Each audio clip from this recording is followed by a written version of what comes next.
بسم اللہ الرحمن الرحیم۔ شروع اللہ کے نام سے جو بڑا مہربان نہایت رحم والا ہے۔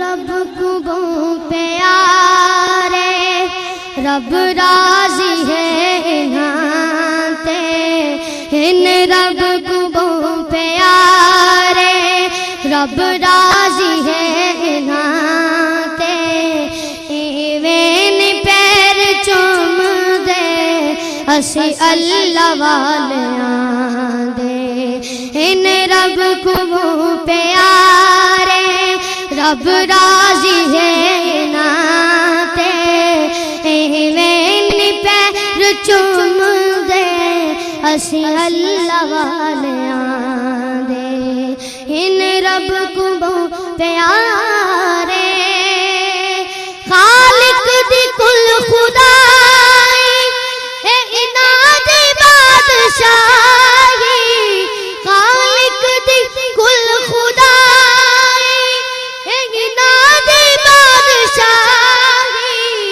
جو چاو دے نہ کر دے دین دے سپاہی جو چاو دے نہ کر دے اللہ بالحق بشیرا ونذیرا وداعیا الی اللہ باذنہ وسراجا منیرا۔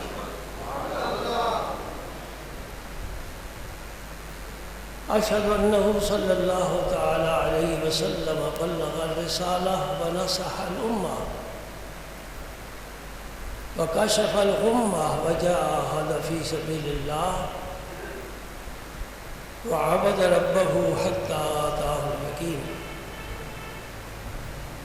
اللہم صلی علی سیدنا محمد وعلی آل سیدنا محمد وبارک وسلم صلاة تنجینا بها من جمیع الاحوال والآفات وتقضینا بها جمیع الحاجات وتطہرنا بها من جمیع السیئات وترفع لنا بها اعلی الدرجات وتبلغنا بها اقصى الغایات من جمیع الخیرات فی الحیات وبعد الممات انک علی کل شیء قدیر۔ اللہم صلی وسلم علی رسولک الکریم وآلہ الطاہرین رب اغفر وارحم وانت خیر الراحمین۔ اما بعد فاعوذ باللہ من الشیطان الرجیم بسم اللہ الرحمن الرحیم۔ ان اللہ وملائکتہ یصلون علی النبی یا ایھا الذین آمنوا صلوا علیہ وسلموا تسلیما۔ اللہم صل وسلم علی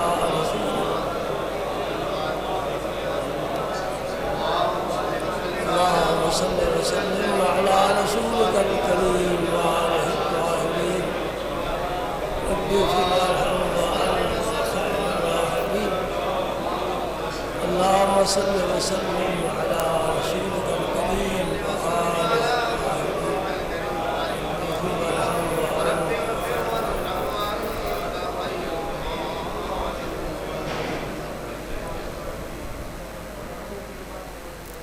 قدیم زمانے سے یہ دستور چلا رہا ہے۔ ایک روایت ہے جو آج دن تک لوگ نبھا رہے ہیں۔ کوئی بھی شخص طویل سفر سے آئے لوٹ کر اپنے وطن وہ اپنے دوستوں عزیزوں رشتہ داروں اور گھر والوں اور بچوں کے لیے ضرور کوئی نہ کوئی تحفہ لاتا ہے۔ یہ پرانا دستور ہے۔ پہلے زیادہ سفر نہیں ہوتے تھے، بس حج اور عمرے کا ہی سفر ہوتا تھا۔ تو جو بھی حج کر کے آتا عمرہ کر کے آتا دوستوں کے لیے کھجوریں ٹوپیاں مسلح تسبیح آب زمزم یہ ضرور تحفہ لاتا ہے۔ جو یورپ سے لوگ آتے ہیں آج کل پھر اس چیز کی ڈیمانڈ ہے، کوئی موبائل لیٹسٹ ماڈل۔ میرا رسول اتنا طویل سفر کے آیا واپس آیا، کیا تحفہ لایا؟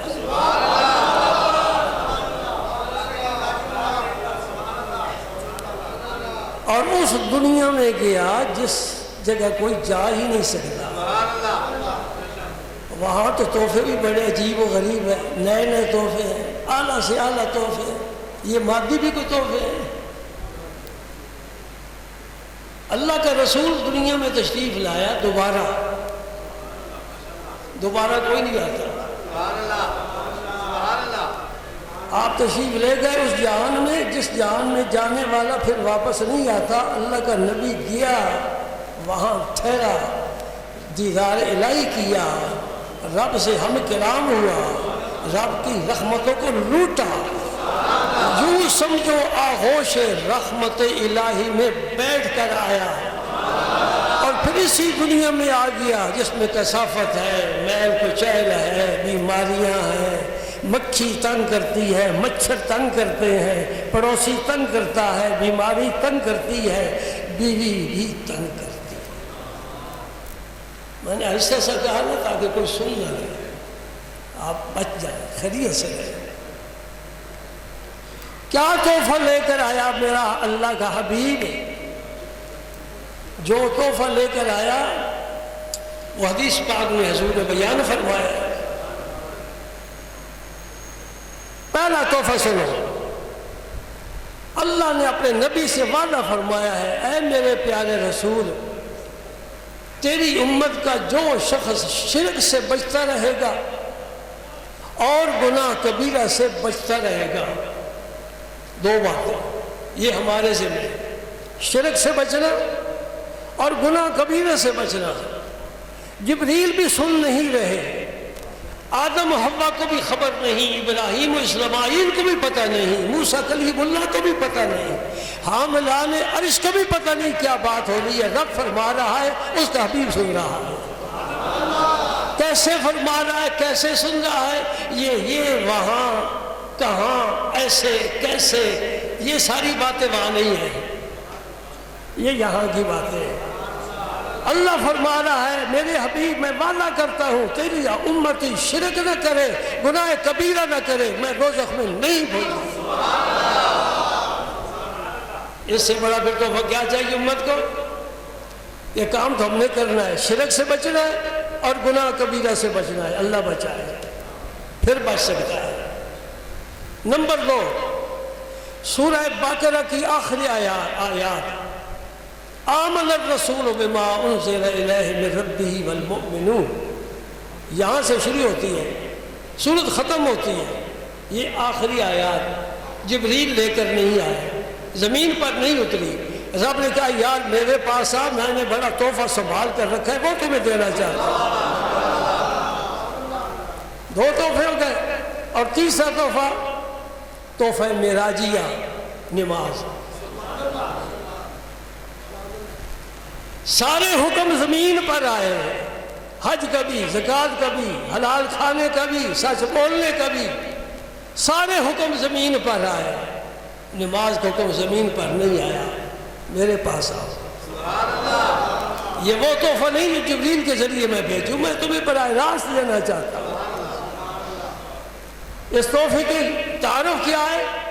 حضور میں شب معراج آسمانوں سے گزر کر جنت کی سیر کر کے لا مقام میں پہنچے، اللہ نے فرمایا میرے حبیب تیرا امتی وضو کر کے سر سجدے میں رکھ جائے، یہ تیرا معراج ہے، یہ اس کا معراج ہے۔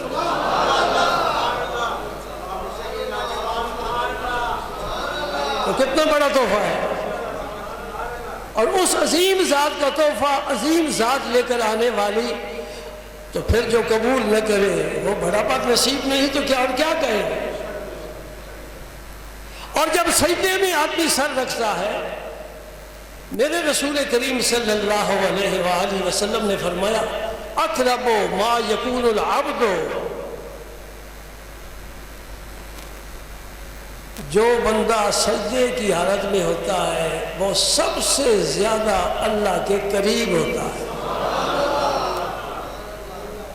اب اقرب ما یکون العبد من ربہ وہو ساجد، اس حدیث پاک میں یہ حدیث موجود ہے، اقرب ما یکون العبد من ربہ وہو ساجد، سجدے کی حالت میں بندہ رب کے بہت ہی زیادہ قریب ہو جاتا ہے۔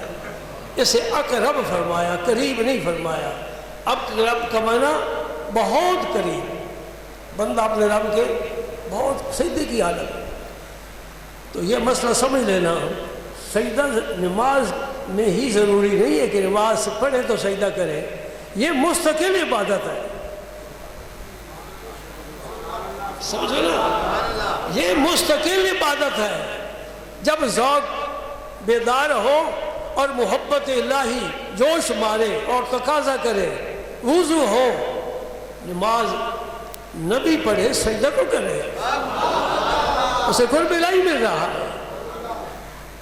میں بہت کچھ کہنا چاہتا ہوں، وقت بھی خیال رکھتا ہوں، کچھ ملازم بھی آتے ہیں جمعہ پڑھنے کے لیے، انہیں واپس بھی جانا ہوتا ہے، ان کا بھی خیال ہے، کچھ باہر بیٹھتے ہیں گرمی میں، ان کا بھی خیال ہے، اور کچھ میں بھی شاید بوڑھا ہو ہی گیا ہوں، اپنا بھی تو خیال کرنا پڑتا ہے نا، اتنا زیادہ بھی نہیں بولنا چاہیے۔ اللہ اکبر۔ بات کر رہا ہوں حضرت سید نظام الدین اولیاء رضی اللہ تعالی عنہ۔ بعض لوگ ولیوں کے نام کے ساتھ رضی اللہ عنہ لگانے سے جھجک محسوس کرتے ہیں، لہذا وہ جھجک دور کرنے کے لیے آپ بھی کہہ دو رضی اللہ ہو۔ یہ اسی قافلے کے افراد ہیں جن کے لیے قرآن آیا تھا، رضی اللہ عنہم ورضوا عنہ، اسی قافلے میں شامل ہے۔ والذین اتبعوہم بإحسان، یہ میری دلیل ہے۔ اگر کوئی تفصیل چاہے تو میں انشاءاللہ بیان کروں گا۔ اولیاء کرام کی اسماء گرامی کے ساتھ بھی آپ بے دھڑک رضی اللہ عنہ کہہ دیں، جو کہے یہ کیوں کہتے رحمت اللہ علیہ کا، میں نے کہا میرے پاس لاؤ، میں قرآن سے دلیل پیش کرتا ہوں۔ تو نے قرآن نہیں سمجھا یا ولی اللہ کو نہیں سمجھا؟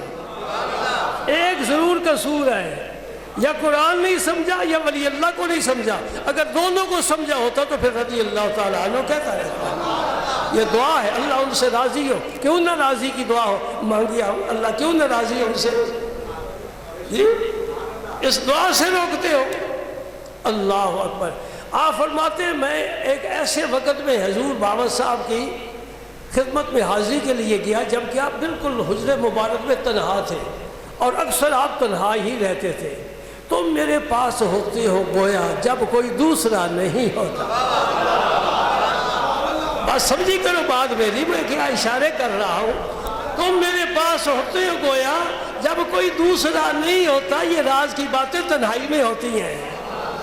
ایک بزرگ تنہا بیٹھے تھے، ملنے والا آ گیا، کہنے لگا حضور آپ اکیلے بیٹھے؟ فرمایا پہلے تو نہیں تھا تو اب میں اکیلا ہو گیا،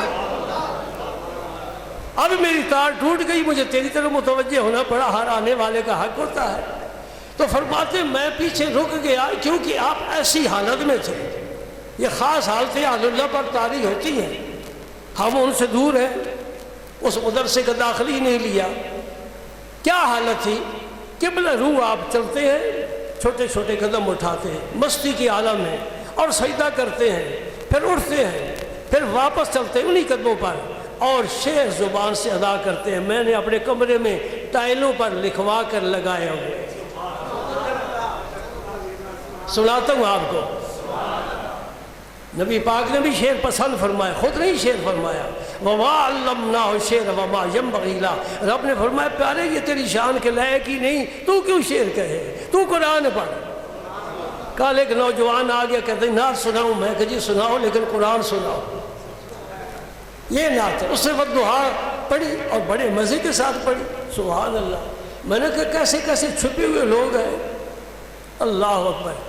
اور شعر کیا ہے؟ خواہم کہ ہمیشہ در ہوائے تو زیم، خاک شوم بزیر پائے تو یہ زیم، مقصود من خستہ سے کونین تو ہی، از بہر تو میرم از برائے تو زیم۔ اس کا معنی اگر آپ مجھ سے پوچھیں تو میں کہوں گا پھر قرآن کی آیت سنا دیتا ہوں، تو قرآن میں تلاش کر لو، میں نہ وہاں مل جائے گا۔ قل ان صلاتی و نسکی و محیای و مماتی للہ رب العالمین۔ اے میرے حبیب فرما دیجئے میری بدنی باتیں، میری مالی باتیں، میرا زندہ رہنا، دنیا سے جانا، سب رب العالمین کے نام ہے۔ میں نے اپنا ایک ایک سانس اس محبوب حقیقی کے نام وقف کر رکھا ہے۔ میری ہر کروٹ، میرا اٹھنا بیٹھنا، سونا جاگنا، کھانا پینا، دیکھنا سننا، سب کچھ اس کے لیے خاص ہے۔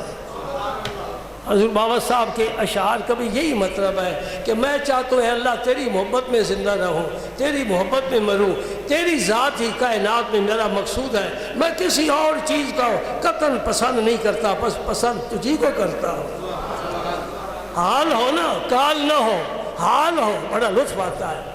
فرماتے بار بار آپ سجدہ کرتے تھے، پھر اٹھتے تھے، الٹے قدم چلتے تھے، یہ شعر پڑھتے تھے، پھر سجدہ کرتے تھے۔ عجیب کیفیت تھی، رب کے ساتھ پیار اور محبت کی کیا بات ہے۔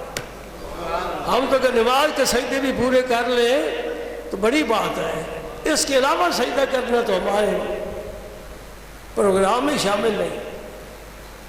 سبحان اللہ۔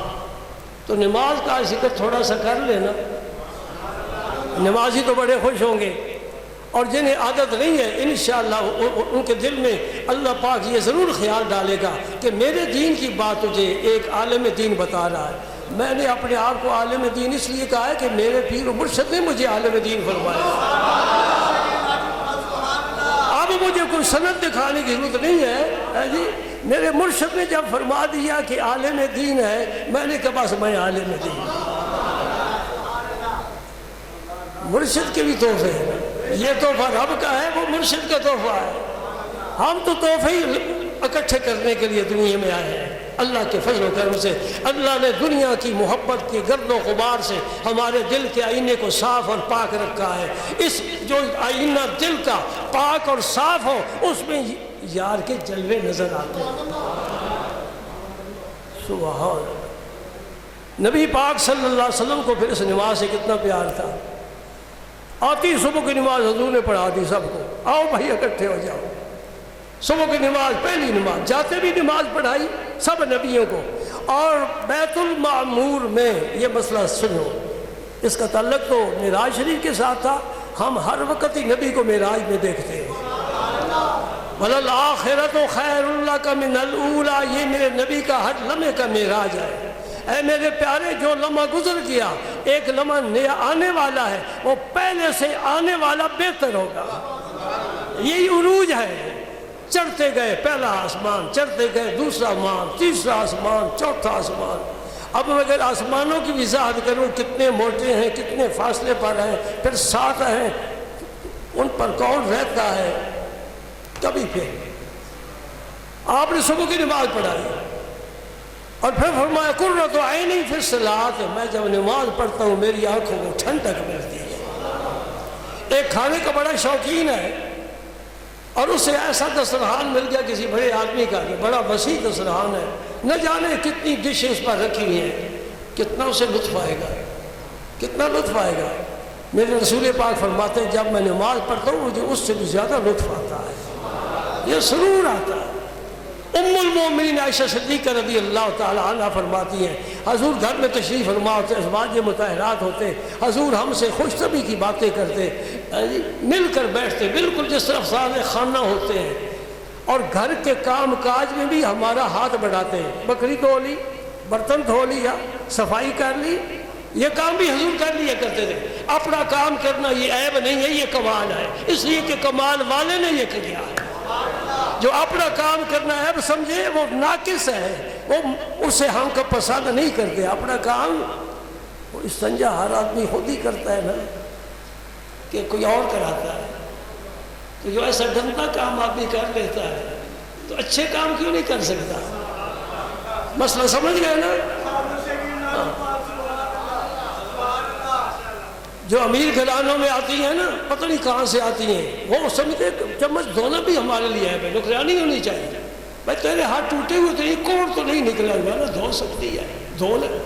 کپڑے اور آ کر دھو جاتی ہے، کھانا اور پکا جاتا ہے، صفائی اور کر جاتی ہے، بچوں کو نہلانے والی اور تو کس مقصد کے لیے پیدا کی گئی ہے؟ تیرا کیا فنکشن کیا ہے؟ عائشہ صدیقہ اگر میرے نبی کی صفائی، گھر کی صفائی کرتی ہے، میں کسی عورت کو فاطمۃ الزہرا کے برابر نہیں سمجھتا، وہ بھی چکی چلا کر آٹا پیستی ہے۔ جہاں رسول اللہ کی صاحبزادی جنتی عورتوں کی سردار ہے، وہ اپنا کام خود کرتی ہے، تیری میری بہو بیٹی کو کرتے ہوئے کیا تکلیف ہوتی ہے؟ لیکن یہ طریقہ آپ نے خود سکھانا ہے، کام کر کے دکھانا ہے اپنی بیگم کو۔ دیکھو کس طرح میں کام کرتا ہوں، مجھے یہ تعلیم ملی ہے، نظامی مسجد سے، قمر نور سے تعلیم ملی ہے۔ اور ہو سکتا ہے تمہاری بیگم پھر دعاؤں میں ہمیں بھی یاد کر لے کہ ہمارے شوہر کو کام پر لگا دیا ہے۔ اور یہ مسئلہ یاد رکھو، بیوی کے ذمہ شوہر کی خدمت نہیں ہے، کھانا پکانا بیوی کے ذمہ نہیں ہے۔ اور شوہر کہتے ہیں میرے والدین، بوڑھے والدین کی بھی خدمت کر، اس ماں نے تیری خدمت کی ہے، تیری بیوی کی خدمت نہیں کی، لہذا آج وقت ہے تو خدمت کر۔ ماں کے قدموں کے نیچے جنت تیرے لیے رکھی ہوئی ہے۔ مسئلہ سمجھ رہے ہیں؟ سمجھ رہے ہیں؟ جو یہ مسئلے گھر نہیں جا کر سنا سکتے وہ بے شک موبائل بند کر لیں۔ ہم تو کہیں گے برسر منبر۔ عائشہ صدیقہ رضی اللہ تعالی عنہ گھر کے حالات بتاتی ہیں، وہ حضور کی زندگی کا ایک بڑا حصہ ہے۔ فرماتی ہیں کہ جب اذان ہوتی تھی رسول کریم ہم سے بالکل اجنبی ہو جاتے، گویا ہمیں جانتے ہی نہیں، فوراً وضو فرماتے مسجد میں تشریف لے جاتے۔ اور جب سفر پر ہوتے تو نبی کریم صلی اللہ علیہ وسلم نماز کا وقت ہو جاتا، حضرت بلال تو حضور کے بالکل ساتھ ہی سفر میں ہوتے تھے، تو حضور فرماتے بلال، یہ نہ فرماتے اذان پڑھو نماز پڑھے، نہیں، فرماتے بلال میری راحت کا انتظام کر، ارحلا یا بلال، اے بلال میری راحت کا انتظار کر۔ بلال سمجھ جاتے ہیں، قافلہ رک جاتا، اونٹ بیٹھ جاتے، سب لوگ وضو کرتے اور سر بسجود ہو جاتے۔ اور میں یہ آپ کو بتاؤں تو آپ کیا سوچیں گے، ہم جی یہاں بھی نماز پڑھنے کے لیے جاتے ہیں، مصلی ساتھ لے کر جاتے ہیں، بلکہ میں تو حرم کعبہ میں بھی دیکھتا ہوں لوگ مصلی لیے پھرتے ہیں۔ مسجد نبی شریف میں تو بڑے قیمتی قالین ہوتے ہیں۔ جب نبی کریم اور جلیل القدر صحابہ سفر پر جاتے تھے، جہاں نمازیں ان کے پاس ہوتی تھی، مصلی ہوتے تھے، پشت خاک پر سجدے ہوتے تھے۔ اور خدا کی قسم میرے رسول نے زندگی پاک میں بہت سجدے کیے، میں ایک سجدے کی بات کرنا چاہتا ہوں۔ جو ایک سجدہ میرے رسول پاک نے کیا ہے، وہ ساری کائنات کے سجدے اس کا مقابلہ نہیں کر سکتے۔ اللہ اکبر! یہ صرف رب نے ہمیں نہیں کہا کہ 5 وقت آیا کرو، اگر 50 وقت کہتے، خدا کی قسم کھا کر کہتے اس امت میں ایسے افراد ضرور ہوتے جو 50 وقت ہی نمازیں پڑھتے۔ یہ تو اس کا کرم ہو گیا، پڑھو 5 ثواب 50 کا لے لو۔ ہاں، جو تلواروں کے سائے کے نیچے سجدے کر سکتے ہیں ان کے لیے 50 نمازیں پڑھنا کوئی مشکل نہیں۔ یہ نماز کوئی رب کی طرف سے کوئی ایسا فریضہ نہیں جو بڑا مشکل ہو، یہ تو اللہ کا تحفہ ہے، اللہ کا فضل ہے، اللہ کی رحمت کا دسترخوان 5 وقت بچتا ہے۔ آپ بھائی دسترخوان روحانی بچ گیا، فیض یاب ہو کر جاؤ، پھر اپنا کام کاج کرو۔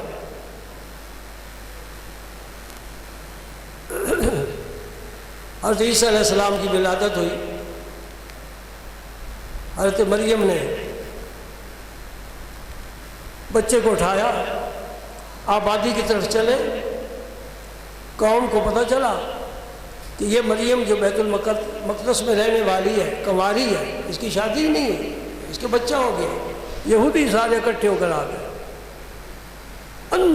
یہودی کہنے لگے تو پاک دامن ہے، تیرا باپ بھی اچھا تھا، تیری ماں بھی اچھی تھی، یہ بچہ کہاں سے آ گیا؟ واقعی بات آج نہیں ہو سکتا، بس رب نے ایک دفعہ کرنا تھا، دکھا دیا کہ میں بغیر باپ کے بھی بچہ نہیں پیدا کرتا، میں اپنا پیغمبر پیدا کرتا، روح اللہ ہے، کلمۃ اللہ ہے، مردوں کو زندہ کرے گا۔ سبحان اللہ۔ آغوش میں ہے، ابھی گھنٹوں کی بات ہے، کوئی زیادہ بات نہیں۔ یہودی اکٹھے ہو کر آ گئے، کہنے مریم یہ کہاں سے لائی ہے؟ اللہ پاک کی طرف سے دل میں القاء ہوا کہ میں جواب نہ دوں، میں کہاں کیا بتاؤں، میں تو خود بڑی شرمندہ ہوں، کوئی کیا معاملہ ہو گیا میری سمجھ میں نہیں آ رہا۔ اشارہ کر دیا اس بچے سے پوچھ لو۔ یہودی کہنے لگے اس بچے سے کیا پوچھیں، یہ تو شیخار ہے، یہ بچے پر ہوا اعتراض، یہ پہلا اعتراض یہودیوں نے پیغمبر کی ذات پر کیا ہے۔ اب اس کا دفاع خود پیغمبر نے کرنا ہے۔ جبریل یہودیوں کے پاس نہیں آئے گا، وہی نہیں آئے گی، یہی پیغمبر بن کر آیا ہے، یہی اطلاع کرے گا۔ قال انی عبد اللہ، بچہ کبھی ماں کی گود میں نہیں بولا، یہ عیسیٰ ابن مریم بول رہا ہے میں اللہ کا بندہ ہوں۔ یہ جواب دے دیا کہ کل جب میں نے نبوت کا دعویٰ کرنا ہے، تم نے میرے معجزے دیکھنے، تم نے کہا یہ ابن اللہ ہے، یہ اللہ کا بیٹا ہے۔ میں پہلے تمہیں بتا دینا چاہتا ہوں، ماں کی پاک دامنی بعد میں، میرے رب کی پاکی پہلے۔ وہ میں بتا رہا ہوں کہ میں اللہ کا بیٹا نہیں، اللہ کا بندہ ہوں۔ آگے سمجھ، انی عبد اللہ آتانی الکتاب، ابھی تو کتاب کوئی نہیں ملی، 40 سال کے بعد کتاب ملے گی۔ آتانی الکتاب، رب نے مجھے کتاب عطا فرمائی، وجعلنی نبیا، مجھے نبی بنا کر بھیجا ہے، وجعلنی مبارکا اینما کنت، جہاں بھی میں رہوں گا برکت ہی برکت ہوگی، جہاں بھی جاؤں گا برکت ہی برکت ہوگی۔ اور کیا فرمایا، اوصانی بالصلاۃ والزکاۃ ما دمت حیا، فرمایا جب تک میں زندہ رہوں میرے رب نے مجھے حکم دے دیا ہے کہ عیسیٰ نماز کو قائم رکھنا، زکوٰۃ دینا۔ آغوش مادر میں اللہ کا پیغمبر روح اللہ کلمۃ اللہ تبلیغ فرما رہے ہیں، بتا رہے ہیں کہ میں کیا مشن لے کر آیا ہوں، میں اللہ کا بیٹا نہیں، اللہ کا بندہ ہوں۔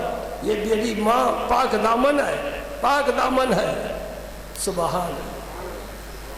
واذکر فی الکتاب اسماعیل، وہ بھی سورۃ مریم کی آیت، یہ بھی سورۃ مریم کی آیت۔ اے میرے حبیب اسماعیل علیہ السلام کا ذرا ذکر کرو نا، تم ان کی اولاد میں سے ہو۔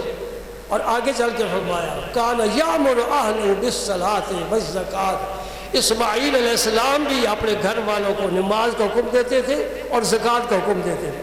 مسئلہ سمجھ میں آ گیا، خود نماز نہیں پڑھنی، گھر والوں کو بھی پڑھانی ہے، خود نماز نہیں پڑھنی، گھر والوں کو بھی پڑھانی ہے۔ اگر نہیں پڑھتی بیوی پیار سے سمجھاؤ، پھر بھی نہیں پڑھتی پیار سے سمجھاؤ، سمجھاتے رہو، سمجھ جاؤ کہ یہ نہیں پڑھنے والی، پھر بے شک موسیٰ علیہ السلام کا ساتھ تھام لو اور ذریعہ اس کی پشت کو ذرا گرم کرو، اسے پتہ چل جائے کہ اگر کھانا وقت پر نہ ہو تو شوہر غصے ہوتا ہے، کھانے میں نمک مرچ کم و بیش ہو جائے تو شوہر غصے ہوتا ہے، اللہ کے لیے غصے نہیں ہوتا۔ آج مجھ پر غصے ہو رہا ہے، اس کا معنی یہ ہوا کہ اس میں ایمانی غیرت پیدا ہو گئی ہے۔ جو اپنی بیوی کو نماز کا نہیں کہتا، بچوں کو نہیں کہتا، اس میں ایمانی غیرت نہیں ہے۔ یہ حدیث پاک ہے، میں پڑھ کر نہیں سناتا، وقت زیادہ لگ جائے گا۔ نبی کریم صلی اللہ علیہ وسلم نے فرمایا بچہ 7 سال کا ہو جائے اسے نماز پڑھنے کا حکم دو، بیٹا پڑھا کرو نماز، ساتھ لے جاؤ۔ آپ کام پر بیوی کو کہہ دو اسے نماز کے لیے مسجد میں بھیجا کرو، استاد جی ذرا اس کی حاضری لگانا آتا ہے کہ نہیں مجھے بتانا نماز کے لیے، یہ وہ کہے گا جو خود نمازی ہو۔ 3 سال تک بچے کو کچھ نہ کہو، پیار سے بلاتے رہو، بھیجتے رہو مسجد میں، نماز کی تاکید کرتے رہو، پڑھو پڑھو بیٹا نماز پڑھو، تاکہ یہ بالغ ہونے سے پہلے عادی بن جائے۔ اب ہو گیا 10 سال کا، 2 حکم دیے اللہ کے رسول صلی اللہ علیہ وسلم نے۔ پہلا حکم تو یہ دیا کہ ان کے بچوں کے بستر الگ الگ کر دو، 10 سال تک بیٹی بیٹا ایک بستر میں سو سکتے ہیں، جب عمر 10 سال کی ہو جائے ان کے بستر الگ کر دو۔ پھر اگر نماز 10 سال کی عمر میں بھی نہیں پڑھتا، بالغ ابھی نہیں ہوا، فرمایا اسے مار کر نماز پڑھاؤ، جب بالغ ہو جائے گا پھر تیرے ہاتھ سے نکل جائے گا۔ میں نے اللہ کے رسول کا پیغام آپ تک پہنچا دیا، گواہی دیتے ہو پہنچ گیا، اور بولو تو صحیح، جان ہے کہ نہیں؟ رسول اللہ نے جب آخری خطبہ دیا تھا تو فرمایا حل بلغتو، اے میرے صحابہ میں نے اللہ کا پیغام پہنچا دیا ہے. خدا کی قسم گونج پیدا ہو گئی پورے عرفات میں, یا رسول اللہ تو نے ہمیں اللہ کا پیغام پہنچا. پھر اللہ تعالیٰ کی جناب نے عرض کیا اللہ مشہد, اللہ مشہد, اے اللہ اس میرے پیغام پہنچانے پر تو گواہی دینا. یہ کوئی معمولی باتیں نہیں ہوتی کہ ہم کہہ دیتے ہیں آپ سن لیتے. میں اللہ کے رسول کا پیغام اور اللہ کا پیغام پہنچا رہا ہوں. لطیفے سنانا میری عادت ہی نہیں, کبھی خوش طبی ہو بھی جاتی ہے لیکن وہ اچھی سبق والے. سمجھ گئے؟ 7 سال کا عمر گن کر رکھو, 4 سال 4 ماہ 4 دن کا ہو جائے بچے کو اس وقت اس کی بسم اللہ کراؤ. 7 سال تک بچہ کھیلے گا بھی, کچھ تھوڑا پڑھے گا بھی, اسے آزادی بھی چاہیے, لیکن نماز نماز ہے. اور 10 سال کا ہو جائے ڈنڈے مار کر مجبور کر کے مسجد میں, صبح سوئے ہوا ہے, ماں کو یہ کہنے کا کوئی حق نہیں پہنچتا اس کی نیند پوری نہیں, ہٹ جا پیچھے, میرا اور میرے رب کا معاملہ ہے, یہ امانت ہے میرے پاس, میں نے اس کو تیار کرنا ہے جس طرح میرے رب پسند کرے. اگر تیری گود خالی کر دے تو کیا کرے گا؟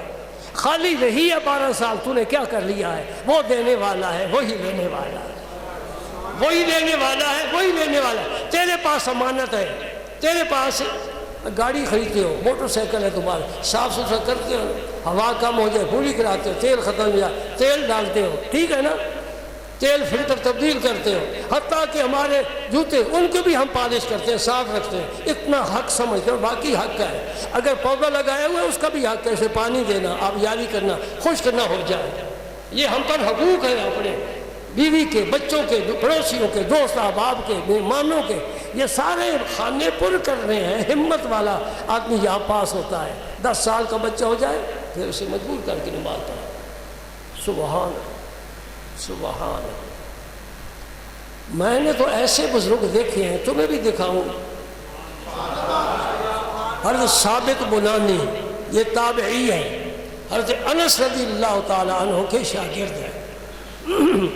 ثابت بنانی جب پڑھنے کے لیے آتے تھے نا تو پہلے ہی آپ لونڈی سے فرماتے حضرت انس میرے ہاتھوں کو خوشبو لگا دیں کہ ثابت آئے گا میرے ہاتھ چومے بغیر نہیں جائے گا. یہ ہاتھ چومنا آج کی بدعت نہیں ہے, یہ سرکار دو عالم سے چلی آ رہی ہے. حضور کے صحابہ نے ہاتھ بھی چومے ہیں, پاؤں بھی چومے ہیں. آج کسی کو کوئی پاؤں چوم رہا ہو تو کہتے ہیں یہ شرک ہو رہا ہے, یہ سجدے کے مشابہ ہو رہا ہے. واہ جی مفتی صاحب آپ کہاں سے آ گئے؟ ہر آدمی حکیم ڈاکٹر بھی ہے اور ہر آدمی مفتی اور عالم دین بھی ہے, کسی سے پوچھنے کی ضرورت ہی نہیں. میرے اندر ماشاءاللہ بڑا دارالافتاء ہے, میں ہر قسم کے فتوے دے سکتا ہوں, فوراً اپنی رائے بتا دیں گے. یہ پتہ نہیں کہ کالا اصل میں کیا تھا.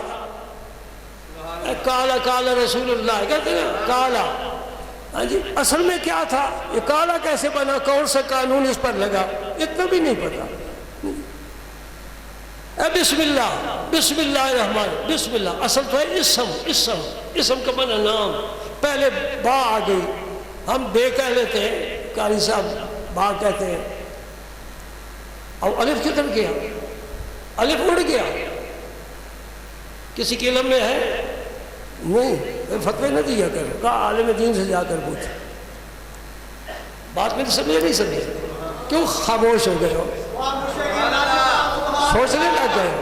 بھائی ہم کمپیوٹر تو خوب جانتے ہیں, موبائل کے بھی ہم بڑے ماسٹر ہیں, اور یہ پتہ ہی نہیں کہ رب کدھر گیا, کیونکہ اس کی طرف سے توجہ ہی نہیں ہے نا, توجہ تو نہیں ہے. فیس بک کے پہلے پیداوار اب آ رہی ہے, اللہ تعالیٰ اس نسل کو ہدایت دے.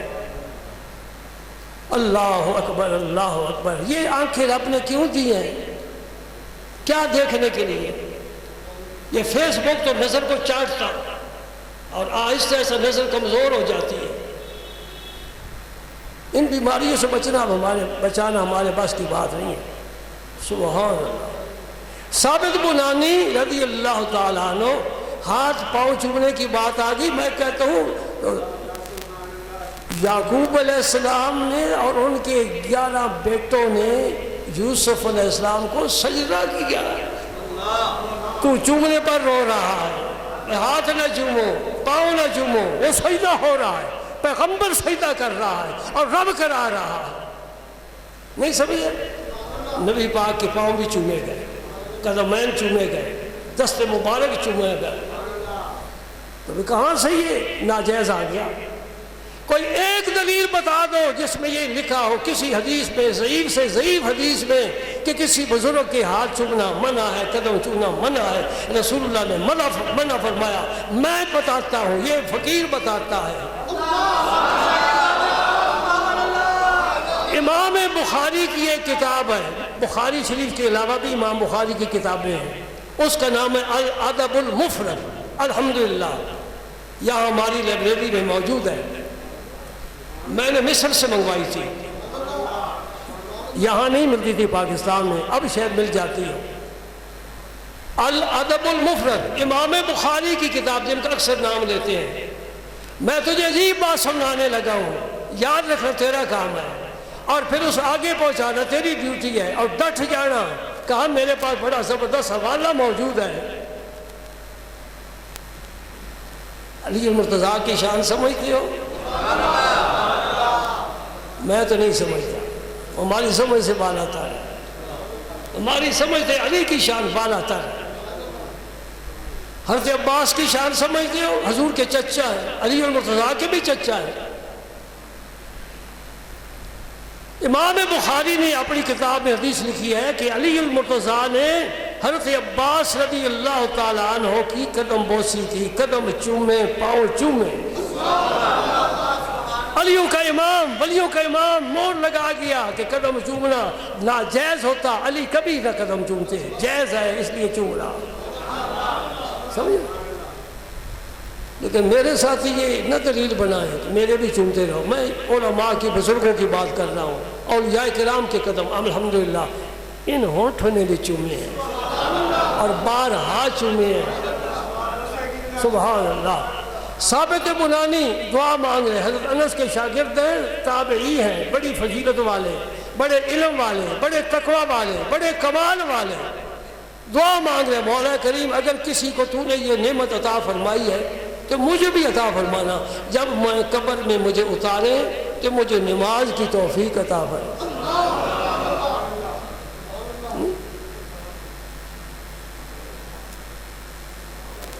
ان کے شاگرد، ثابت بنانی کے شاگرد فرماتے جب آپ کا وصال ہوا تو ہم آپ کو کے لیے ہم نے قبر تیار کی اور آپ کو اٹھا کر لے گئے۔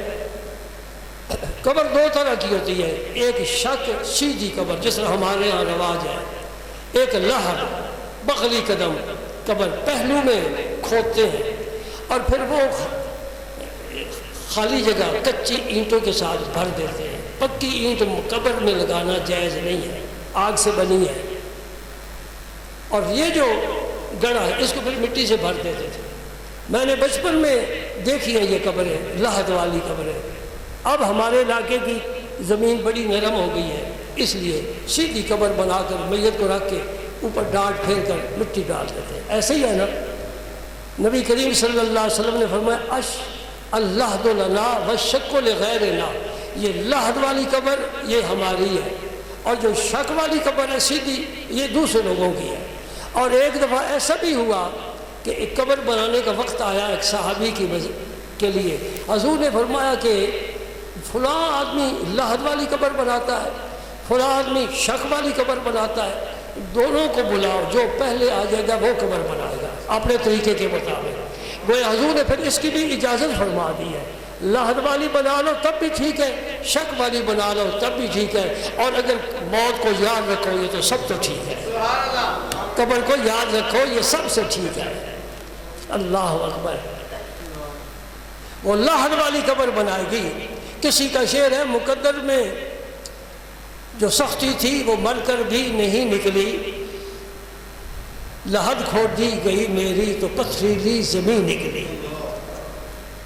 اور لحد بنائی گئی اور حضرت ثابت کو اٹھا کر اس لحد کے سپرد کر دیا گیا۔ اب اینٹیں آگے رکھ کر وہ خلا پر کرنے لگ گئے۔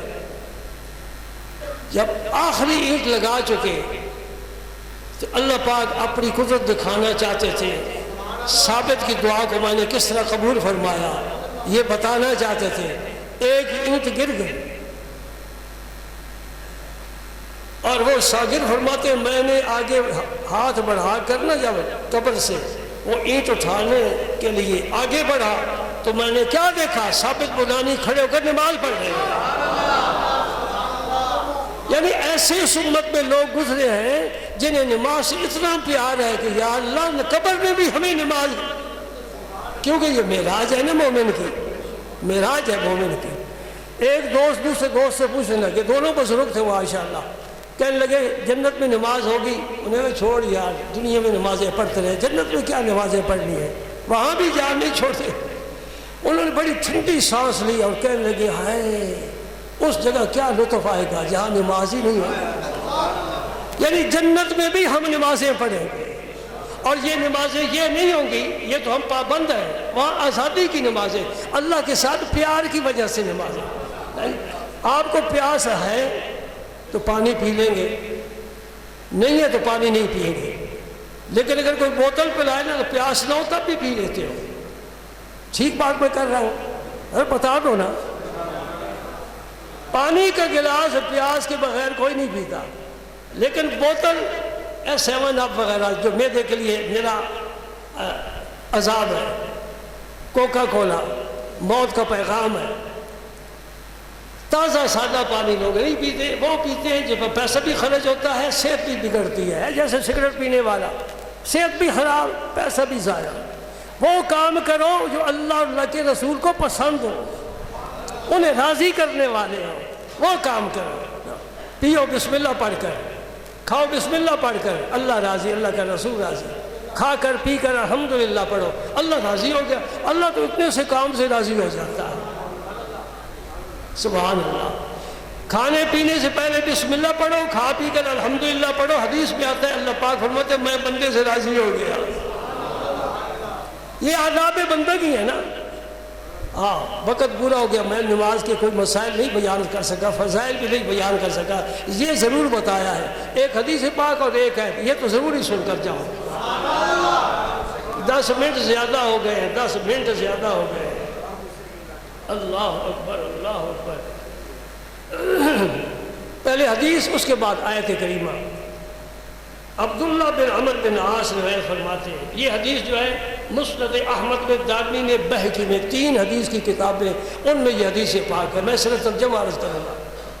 فرماتے ہیں کہ نبی پاک صلی اللہ علیہ وسلم نے ایک دن نماز کا ذکر فرمایا، اپنی مجلس شریف میں نماز کا ذکر فرمایا۔ ہماری مجلس میں ایسے ذکر نہیں ہوتے، سیاست کا ذکر ہوتا ہے۔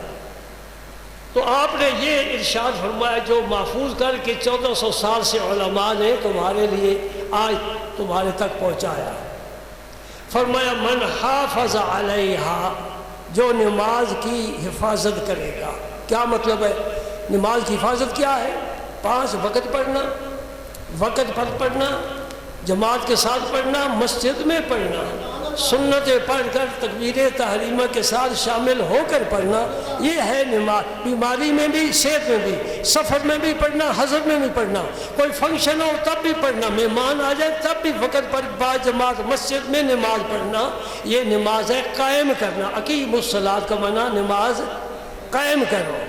بعض لوگ کہتے ہیں صرف نماز پڑھنا کافی ہے، نہیں، نماز با جماعت صلو کما رأیتمونی اصلی ورکعوا مع الراکعین، رکوع کرو رکوع کرنے والوں کے ساتھ، نماز اس طرح پڑھو جس طرح مجھے پڑھتے ہوئے دیکھتے ہو۔ نبی پاک صلی اللہ علیہ وسلم نے ہمیشہ نماز پڑھی ہے جماعت کے ساتھ۔ فرمایا جو نماز کی کرے گا حفاظت، پابندی سے پڑھے گا، قیامت کے دن یہ نماز اس کے لیے نور بن جائے گا۔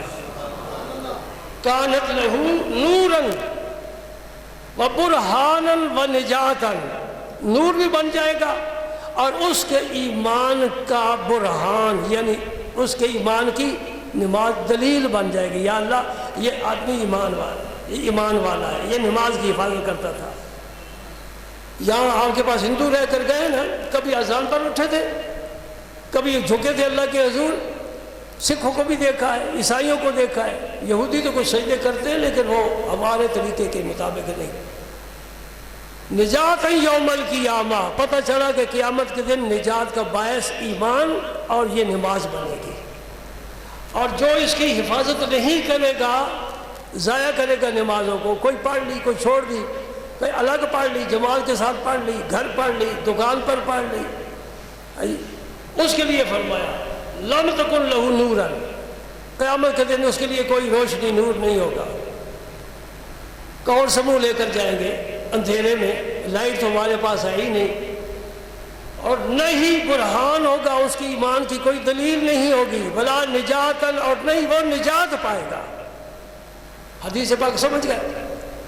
آگے سنو، ابھی مکمل نہیں ہے، حضور کا بیان جاری ہے، اور آگے جو ارشاد فرمایا خدا کی قسم رونگٹے کھڑے ہو جاتے ہیں۔ فرمایا جو نماز کی حفاظت نہیں کرتا قیامت کے دن وہ قارون کے ساتھ ہوگا، فرعون کے ساتھ ہوگا، حامان کے ساتھ ہوگا، ابی بن خلف کے ساتھ ہوگا۔ یہ مکے کے کافروں کا سردار ہے، یہ بھی قارون سے کم نہیں ہے، فرعون سے کم نہیں ہے۔ یہ کن لوگوں کے حضور نے نام لیے ہیں جن پر اللہ کا غضب ہے، اللہ کا غضب ہے، دوزخ کے کتے ہیں ان کا نام لیا ہے۔ فرمایا جو نماز کی حفاظت نہیں کرے گا قیامت کے دن ان لوگوں کے ساتھ ہوگا، جدھر وہ جائیں گے یہ بھی جائے گا۔ اب بھی اگر دل میں نماز کا خیال نہ آئے، شوق نہ آئے، اور دل یہ فیصلہ نہ کرے کہ جو گزر گیا وقت گزر گیا، اب تو میں انشاءاللہ پابندی کے ساتھ پڑھوں گا۔ اب میں آیت سنا کر پھر آپ سے رخصت ہوتا ہوں، وقت بھی ختم ہو گیا۔ ان الذین یستکبرون عن عبادتی سیدخلون جہنم داخرین۔ آیت نمبر 60 سورت نمبر 40 المؤمنون۔ حوالہ بھی بتا دیا، آیت کا نمبر بتا دیا، سورت کا نمبر بتا دیا، گھر جا کر ترجمہ کھول لو۔ ان الذین یستکبرون عن عبادتی، جو لوگ میری عبادت سے تکبر کرتے ہیں، اللہ پاک فرماتے ہیں میں اسے کیا سزا دوں گا؟ سیدخلون جہنم داخرین، ذلیل و خوار ہو کر دوزخ میں جائیں گے، ذلیل و خوار ہو کر دوزخ میں جائیں گے۔ جو سر اللہ کے حضور نہیں جھکتا، عرش والے کیا فیصلہ فرما چکے ہیں، زمین والوں کو خبر ہی نہیں۔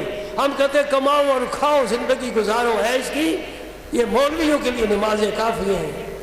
ان الذین یستکبرون عن عبادتی سیدخلون جہنم داخرین۔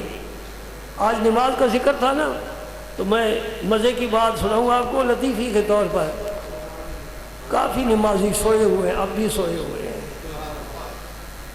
نماز کا ذکر تھا نا، سوئے ہوئے ہیں۔ کوئی مثالہ دار تقریر ہوتی نا تو ہوشیار ہو کر بیٹھتے۔ میرے پاک نبی نے ساری زندگی کیا کام کیا ہے مجھے بتا کر جاؤ۔ دکانیں چلائی ہیں، دفتروں میں گئے ہیں، کالج سکولوں میں پڑھایا ہے۔ میرے رسول نے سادہ سی مسجد بنا کر اس میں زندگی گزاری ہے، اور 5 وقت میرے نبی نے خود نمازیں پڑھائی ہیں۔ آج نماز پڑھانے والا سوسائٹی میں کوئی مقام نہیں رکھتا۔ نبیوں کا سردار، جب نبی اکٹھے ہوئے تب بھی نماز پڑھائی۔ ایک بات رہ گئی پھر یاد آ گئی، آسمانوں میں بیت المعمور ہے، جس کو زمین پر اتارو تو کعبے کی چھت پر آتا ہے، کعبے کو اٹھاؤ تو بیت المعمور کس نیچے جائے گا۔ وہ بیت المعمور آسمان والوں کا قبلہ ہے۔ شب معراج سرکار نے اس جگہ زمین پر نبیوں کی امامت کرائی ہے، اور بیت المعمور میں سرکار نے ساری امتوں کے ولیوں کو امامت کرائی ہے۔ اس کا معنی یہ ہوا کہ آسمان سے نبیوں کا نیچے اترنا حضور کے لیے ان کی معراج ہے، ولیوں کا وہاں جمع ہونا یہ ان کی معراج ہے۔ حضور نے خود ہی معراج نہیں فرمائی، نبیوں کو بھی معراج کرایا ہے، ولیوں کو بھی معراج کرایا ہے، اور فرمایا میری امت کا کوئی شخص باوضو ہو کر 5 وقت مسجد میں آ جائے، سر بسجود ہو جائے، اس کا بھی معراج ہے۔ آپ نے معراج کے دروازے کھول دیے اور نبوت کے دروازے بند کر دیے، بس میں آ گیا، اب کسی آنے والے کی ضرورت نہیں، میں نے تمہیں وہ تحفے دیے کوئی دے نہیں سکتا۔ جس نے قبول کیا خوش نصیب انسان ہے، خوش نصیب انسان ہے۔ گناہ معاف ہوتے ہیں، اللہ راضی ہوتا ہے، دعائیں قبول ہوتی ہیں، دل صاف ہوتا ہے، اللہ اپنے بندے کے مشکل کام خود بخود کرتا رہتا ہے۔